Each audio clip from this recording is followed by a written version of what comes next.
So there's a lot of questions. The king has plenty to think about as he begins his rule of Saudi Arabia. And for more on the oil situation around the world, I'm joined by Jean-François Seznec. He teaches at Georgetown and Johns Hopkins University. Welcome. Good to see you. Thank you. It's good to be here. The media is reporting this, so I don't want to misquote anybody. The media is, for the most part, quoting Saudi officials saying that they do not plan any change at all in terms of their policy. I'm referring to the oil side of it. And I wanted to ask, do you agree with that assessment? Yes, I do. I think the oil policy in Saudi Arabia is really defined not so much by the king, but by Ali al-Naimi, the minister, with the agreement of the king. And the policy today in Saudi Arabia is to maintain production, keep market share, and even if it brings the prices down, because if somebody has to cut, the Saudis don't want to be the first ones to cut. It's like a little game, actually, right? Because they could cut. We all know they could cut, but they don't want to cut because they say it's market share publicly, and it may very well be partially true, but there's this other sort of current that's underneath, and it's not, the public doesn't realize this as much, and maybe you can help us. The Russians, yes, the Iranians, there's something there happening with Saudi Arabia. Can you help us with that? Well, I'm not sure I can help, but I can tell you what I think. And I think the Saudi policy very much today is to maintain prices low in order to get the Russians to cut.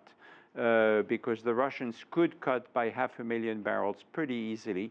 The Iranians cannot cut because they're producing so little today. But if the Russians can cut 500,000 and the Saudis match that cut, which in my opinion they would do, then the prices will go back to 80. At that point, they can go to the Iranians and say, look, we are working with you and we are helping you make a deal with us on other issues. It's like a game of chicken, right? They yes. pretend, nope, they all want to cut, but yes. nobody's going to cut just to spite the other person, so to speak. Is there at some point they're going to break the Russian spirit and get Russia to actually cut? I mean, what's Saudi's strategy here? Well, the Saudi strategy is that they can afford to lose $100 billion a year in budget expenses. Official budget expenses, 36 billion, plus the military expenses. They're going to have to dish out an extra $100 billion a year. And they can do this for another 7 years without any problem. So basically they're saying, I can lose more money than you can. Correct. See, I knew it was some sort of game. Yes. Let's talk about China very quickly. Yes. Saudi's largest consumer. Yeah. China is sort of like the new U.S. The United States at one point was heavily reliant on Saudi Arabia, as yes. I'm sure you well know.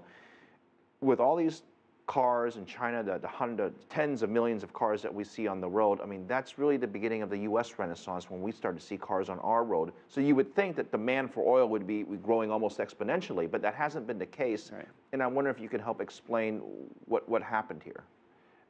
Well, I mean, China is trying to manage its resources as well as it can and to make sure that they're not overly dependent on too many suppliers of oil. I mean, the growth is happening. The cars in China are perhaps a little more efficient than the cars we had in the States 20 years ago. So I think the Chinese are really trying very hard to find reliable suppliers, and this is where Saudi Arabia comes in. It's just the most amazing situation we find ourselves in. I mean, if this was a couple of years ago, we'd be talking about the shortage of oil, the lack of oil. I mean, this was the conversation, right? Absolutely. And now we're saying that we have way too much oil, and we need to get rid of it somehow. And That's right. it just doesn't make sense.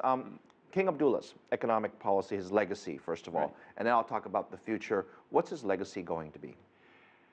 Well, King Abdullah has been trying very hard to Saudaize the economy. As you probably know, 85% of the employees in the public sector are Saudis, and they're doing marvelous jobs in Saudi Aramco, SABIC, the petrochemical company, and so on. It's top-notch, world-class. But in the private sector, 90% of the workers in the private sector are foreign.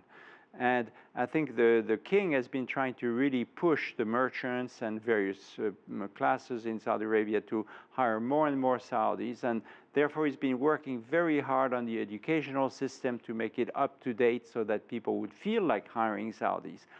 There's still a very long ways to go. There's a problem of bringing more women into employment and whatnot. But I think his legacy has been just that. One is to start bringing women into the workforce, to develop the educational system so that it will be better.